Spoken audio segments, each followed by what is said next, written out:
اور یہ ایک دعویٰ نہیں ہے، یہ قرآن ہے۔ وَلَوْ أَنَّهُمْ إِذْ ظَلَمُوا أَنفُسَهُمْ جَاءُوكَ فَاسْتَغْفَرُوا اللَّهَ وَاسْتَغْفَرَ لَهُمُ الرَّسُولُ لَوَجَدُوا اللَّهَ تَوَّابًا رَحِيمًا۔ محبوب اگر یہ غلطیاں کر بیٹھے نا، جرم کر بیٹھے، تو محبوب تیرے پاس آ جائیں۔ جو زندگی میں تھے وہ تب آ جائیں، جو مدینہ جا سکتے ہیں وہ وصال کے بعد قبر انور پہ حاضری دیں، اور جو مدینہ نہیں جا سکتے وہ جاؤ کا بھی کیسے آئیں؟ فرمایا نبی کی ذات پہ درود پڑھیں، تصور میں بارگاہ محمد میں حاضر ہو جائیں، فاستغفر اللہ، اللہ سے معافی مانگیں، واستغفر لهم الرسول، میرا محبوب بھی ان کے لیے معافی مانگ دے۔ لاوجد اللہ، یہ جو لام زبر لا ہے نا، یہ تاکید کے لیے ہے، اور اگر دوسری زبان میں کہیں تو معنی قسم کا آ گیا، گویا خدا قسم اٹھا کے کہہ رہا ہے جب محمد کا دامن پکڑ کے آئیں گے، لواجد اللہ تواب الرحیمہ، تو یہ اللہ کو توبہ قبول کرنے والا بھی پائیں گے، رحم کرنے والا بھی پائیں گے۔ اللہ نے یہ نہیں کہا کہ اب بعد والوں سے ہم غلطی نہیں کرائیں گے، فرمایا غلطیاں ہوں گی، لغزشیں ہوں گی، لیکن میرا بندہ جب بھی میری طرف پلٹ کے آئے گا تو مجھے اس کا پلٹنا پسند ہے، مجھے اچھا لگتا ہے کہ میرا بندہ میری بارگاہ کی طرف پلٹ کے آئے، اور خدا کی قسم اٹھا کے کہہ رہا ہوں، یہ جب من ٹوٹتا ہے نا،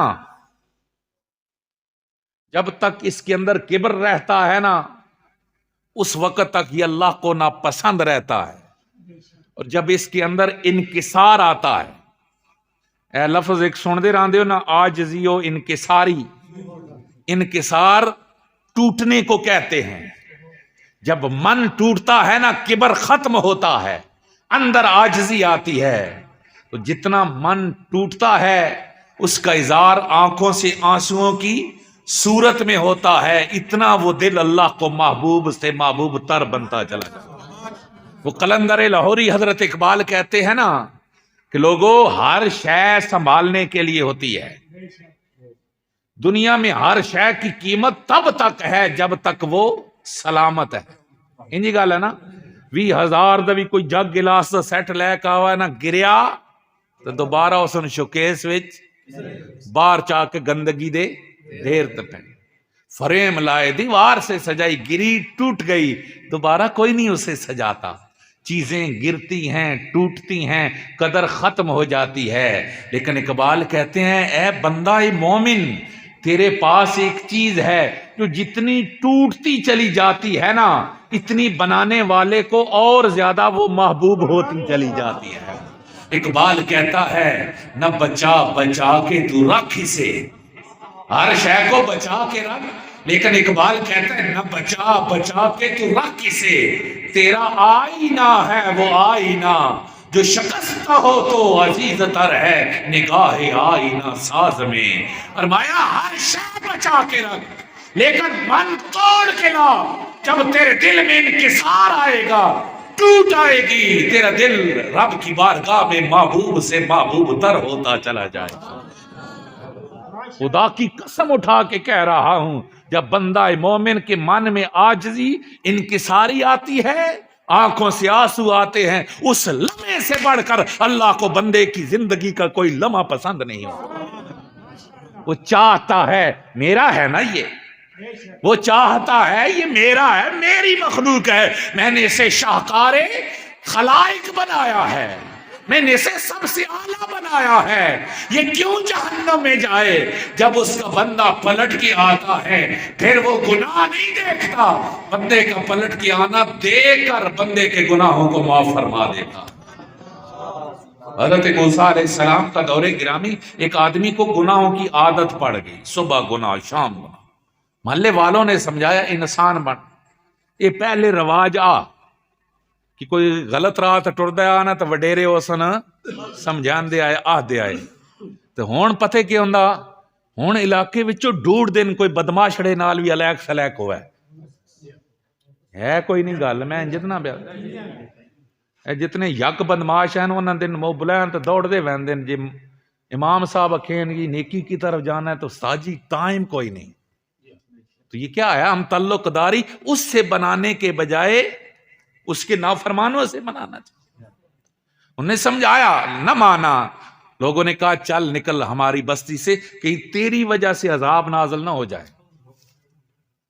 اے جڑے آج اسی مشکلاں وچ پھسے پے آ نا سارے, کدیں آ ویندی ہے قات سالی آ ویندی ہے, کدیں کوئی عذاب, کدیں کوئی عذاب, کدیں کوئی عذاب. تو ساڈی تحصیل عالم تے ایک مجموعی عذاب بے شمار ہیں. قانون وچ ایک وڈا ایک تو یہ بعض اوقات انسان کو جو نیک لوگ ہیں نا وہ ان ساری چیزوں کو اپنی غلطیوں کی طرف موڑتے ہیں کہ شاید ہم سے غلطیاں زیادہ ہو گئی. انہوں نے نکالا تھوڑا بہتا کھانے پینے کا سامان تھا لے کے چلا گیا. اب زمانہ روٹین میں چلنے لگا. تھوڑے عرصے کے بعد حضرت موسیٰ علیہ السلام پیغمبر کو اللہ کی طرف سے حکم ہوا موسیٰ میرا ایک ولی فوت ہو گیا, شہر میں اعلان کرو جو جو میرے ولی کے جنازے میں جائے گا میں جنازہ پڑھنے والوں کے بھی گناہ معاف فرما دوں گا. حضرت موسیٰ نے اعلان کیا تو لوگ دوڑ کے نکلے, جنگل میں گئے. اب جنگل میں جب پہنچے نا تو میت پڑی ہے, منہ پہ کپڑا, قریب گئے منہ سے کپڑا اٹھایا, ہکا بکا, یہ تو وہی گناہگار. دوڑے دوڑے واپس مڑے. موسیٰ آپ کہتے ہیں اللہ کا ولی یہ تو فلانا مجرم, معاملہ سمجھ میں نہیں آیا. حضرت موسیٰ نے عرض کی الہی تو کہتا ہے میرا ولی ہے, لوگ کہتے ہیں مجرم, الہی معاملہ کیا ہے؟ فرمایا لوگ ٹھیک کہہ رہے ہیں مجرم اور میں رب بھی ٹھیک کہہ رہا ہوں ولی. الہی مجرم ولی کیسے بنا؟ گناہگار تیرا پیارا کیسے بنا؟ فرمایا جب شہر والوں نے اسے نکالا, جنگل میں آیا, کھانا پینا ختم, دھیرے دھیرے کمزور ہوتا گیا. پھر ہولے ہولے بدن پر کمزوری اتنی بڑی کہ موت اسے قریب نظر آنے لگی.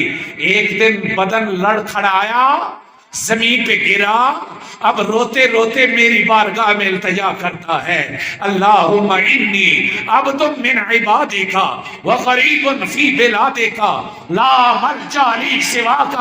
اے میرے رب میں تیرے بندوں میں سے ایک بندہ ہوں, تیرے شہر والوں نے مجھے نکال دیا, اب میرا کوئی ٹھکانہ نہیں ہے تیرے سوا, میری کوئی پناہ گاہ نہیں ہے تیرے سوا. اور اگلے جملے دل چیر دینے والے ہیں.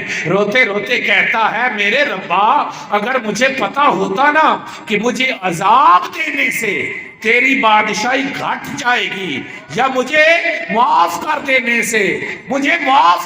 سے تیری بادشاہی گھٹ جائے گی یا مجھے عذاب دینے سے تیری بادشاہی بڑھ جائے گی, مالک میں کبھی معافی نہ مانگتا.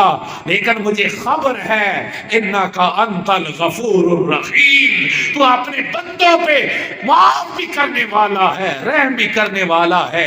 فرمایا موسیٰ گناہگار تھا, سیاکار تھا, لیکن جب ٹوٹا ہوا دل لے کر مجھ سے معافی مانگی.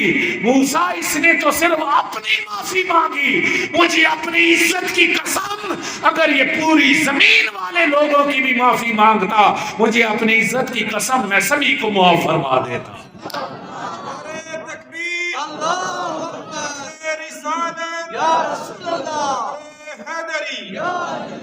احباب اسے پسند ہے کہ اس کا بندہ رجوع کرے. رجوع کبھی کبھی اندر کے اندر بولتا ہے تو بندہ رجوع کرتا ہے, کبھی کبھی یہ رجوع تلقین سے ہوتی ہے. منبر پہ بیٹھے خطیب صاحب نے دعوت فکر دی, آپ حلقہ درس میں آئے, لوگوں کو خیر کی دعوت دی گئی, کوئی اچھا کلام کانوں میں پڑا, وہ ترغیب کا باعث بنا. بندہ گھر جا کے سوچتا ہے غلط ہے, ٹھیک ہے, مجھے اللہ سے معافی مانگنی چاہیے. یہی پہلے کام لوگوں کو رجوع اللہ کی دعوت, لوگوں کو اللہ کے بارگاہ کی طرف لوٹنے کی دعوت, یہ 1.25 لاکھ پیغمبر دیتے رہے. اور اسی دعوت کو دینے کے لیے اللہ کے رسول آئے. اور اسی دعوت کو عام کرنے کے لیے خاتم الانبیاء امام الانبیاء حضرت محمد مصطفیٰ صلی اللہ علیہ وسلم، مقصد کیا؟ جو بھاگے ہوئے ہیں انہیں اللہ کی طرف لے کر، جو اس سے ناراض ہو کر دور جا رہے ہیں اسے رجوع کراؤ اللہ کی بارگاہ کی طرف۔ اب حضور دنیا سے تشریف لے گئے لیکن شر ختم، بولو شر، کیونکہ شر کی مہلت کب تک ہے؟ قیامت تک ہے۔ تو شر جب اندر موجود بھی ہے، شیطان بھی موجود ہے، تو غلطیاں، بولو غلطیاں ہوتی رہیں۔ اب یہ ڈیوٹی لگ گئی حضور کی امت کی۔ فرمایا میرے محبوب کی امت تم ساری امتوں میں سے چنگی امت ہو، تم ساری امتوں میں سے افضل امت ہو، اس لیے تمہیں بنایا ہی اس لیے گیا ہے کہ تم لوگوں کی خیر سوچتے ہو، بھلائی سوچتے ہو، تأمرون بالمعروف وتنہون عن المنکر، تم نیکی کی دعوت دیتے ہو، تم برائی سے لوگوں کو منع کرتے ہو۔ اب یہ ڈیوٹی کس کی ہے؟ یہ ڈیوٹی علماء کی ہے۔ اور وہاں پر یہ نہیں کہا گیا علماء بہتر ہیں، کیا کہا گیا؟ کنتم خیر امہ، تسی سارے بہترین امت ہو۔ جٹ، دکاندار، کسان، کاروباری، جس فیلڈ میں ہے بہترین امت، لیکن کیونکہ وہ نیکی کی دعوت دیتا۔ یہ مولوی صاحب کی ذمہ داری ہے کہ وہ ممبر سے بلائیں تمہیں، ان دین سکھائیں تمہیں، لیکن یہ ذمہ داری میرے بھائی تیری بھی ہے، یہ دکاندار کی بھی ہے، یہ کاروباری کی بھی ہے۔ تو اپنے مفاد کے لیے بڑے بڑے لمبے لیکچر دیتا ہے، کبھی کسی کمپنی کے ساتھ کوئی ملک ہو جاتا ہے نا، گھنٹوں گھنٹوں درس دیتا ہے، ادھر آئے گا یہ فائدہ ملے گا۔ تو کمپنی ہے میرے مصطفیٰ کی، تو غلام ہے میرے نبی کا، تیری ڈیوٹی لگی ہے میرے نبی کی طرف سے، اور وہ ڈیوٹی کیا لگی ہے کہ تو نے امت محمدیہ کو رب کی بارگاہ کی طرف بلانا ہے۔ اب ہر بندے کی یہ ڈیوٹی، پہلوں کی بھی ڈیوٹی، تیری ڈیوٹی، بابے کی ڈیوٹی، جوان کی ڈیوٹی، کیا ڈیوٹی ہے؟ جو مل جائے تو نمازی ہے تو مت سمجھ کہ میرے لیے میری نماز کافی ہے، یہ بھی تیری ڈیوٹی میں شامل ہے۔ تیری اولاد نماز نہیں پڑھتی، اسے نماز کی دعوت دے۔ تیرا دوست جو تیرے پاس گھنٹوں بیٹھ کر روزانہ گپ لگاتا ہے، اسے نماز کی دعوت دے۔ اب آج آپ 100 کی تعداد میں اگر مسجد میں ہیں، اس مسجد کو بھرنا 1 منٹ کی بات ہے۔ اگر آپ چاہیں تو اگلے پروگرام میں یہ مسجد بھری ہوئی ہو، کتنا آسان ہے۔ یہ دعوت بلال افسر صاحب نے دی، عرفان صدیقی صاحب نے دی، یہ بلال اقبال صاحب نے دی، شفیق صاحب نے دی، انہوں نے دی۔ یہ 5 بندوں نے 2 4 بندوں کو دعوت دی، آپ اتنے آگے، آپ 100 بندے ہیں۔ اگر یہ ذمہ داری آپ لے لیں کہ میں بھی حضور کی امت ہوں، یہ ڈیوٹی میری بھی ہے، آپ 100 بندہ ایک بندے کو اگلے پروگرام میں لے کے آئیں تو یہ مسجد بھر جائے گی۔ کتنا آسان کام۔ یہ مسجدیں ہماری نمازیوں سے کیوں خالی ہیں؟ 4 5 10 بندوں سے آگے نمازیوں کی تعداد کیوں نہیں بڑھ رہی؟ اپنی مسجد بنائی بڑی محنت سے، اتنی خوبصورت مسجد جو تکمیل کے مراحل کی طرف تیزی سے بڑھ رہی ہے، لیکن یہ مسجد پتہ کب سجے گی؟ جب یہ نمازیوں سے بھری ہوئی ہوگی، جب یہاں اللہ کا ذکر بلند ہو رہا ہوگا، جہاں یہاں بیٹھنے والے اللہ کے ذکر میں مست ہوں گے، خدا کی قسم اس مسجد کا حسن دوبالا ہو جائے گا۔ اور وہ کوئی ناممکن نہیں، بالکل آسان ہے۔ جو آپ لوگ نمازی ہیں، جو آپ لوگ نیکی کے کاموں میں آنے والے ہیں، بس تھوڑی سی 1 سے 2 بنانا ہے۔ آج میں اکیلا آیا ہوں، اگلی مجلس میں میں اپنے ساتھ اپنے ایک بھائی کو لے کے آؤں گا، اسے دین کی دعوت دینے کے لیے لے کے آؤں گا، کوئی مشکل نہیں رہ جائے گی۔ جمعہ میں کتنے آپ کے دوست ہوں گے جو جمعہ نہیں پڑھتے، آپ انہیں دعوت دیں۔ آپ نمازی ہیں، نماز کی طرف دعوت دیں۔ علماء دعوت دیتے ہیں، اس کی اور زیادہ ترغیب ہونی چاہیے، لیکن آپ اگر دعوت دیں گے، ایک بار وہ انکار کرے گا، دوسری بار وہ آپ سے سائیڈ مارے گا، لیکن آپ نے یہ نہیں کہنا وڑا جہنم وچ۔ ہم جلدی گھبرا جاتے ہیں، انجی ہے نا دو چار واری آکھو نا مولوی صاحب اسی یہ درس شروع کیتا نا جی بندے پنجاں داں تو نہیں ودے پے اسی آکھنا جی نا لوڑ ہے کوئی نہیں اللہ حافظ انجی گل لیکن ہم بھول جاتے ہیں میرے نبی سے بڑھ کر کمال کی شخصیت پوری کائنات میں کوئی نہیں